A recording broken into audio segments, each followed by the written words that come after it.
Morning, everyone. So it's Tuesday, so we are wanting to look at the New Zealand Stock Exchange in review. So this is just the NZSX 50, the top 50 companies trading on the New Zealand Stock Exchange. And before I share my screen, I just want to remind you that this is general advice. It's not personal advice in any way. So let's take a look.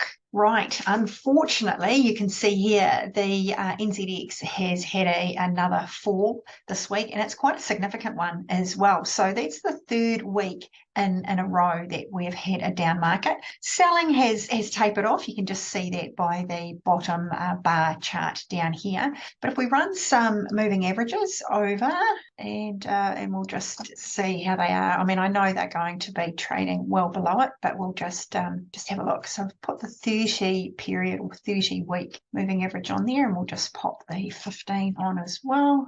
Change it to exponential. I'll just change that color. Right. As you can see here, it's still definitely showing that we're in a downward market.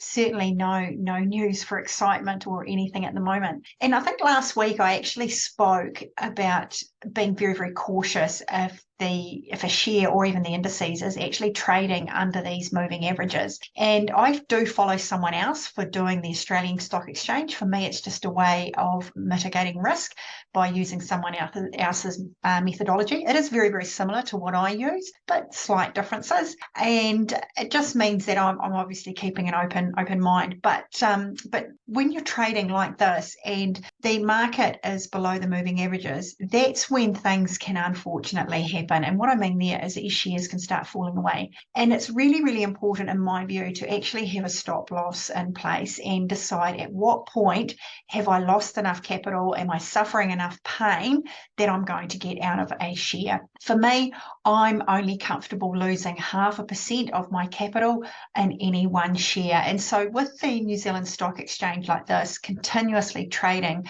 under its moving averages, I'm certainly not looking for any buys at all. And just going back to the Australian market, they too are now trading under their moving averages. The person I follow uses a 50 and 100 day moving average, so a lot wider.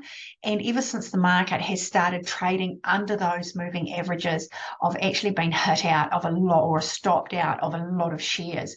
And that's why I mean you've got to be very, very cautious when you start trading in those markets. Yes, there are some shares that are still performing very, very well. You've got to hold on to those as they could continue running. But for me, it's a big indicator that I do not want to enter any new positions. And that's exactly where I am with the New Zealand market. I haven't entered any new positions now for months. I only entered about 4 earlier this year. I've been hit out of 2. I'm still in 2, but only just. And the moment they hit my stop losses, I have absolutely no emotion.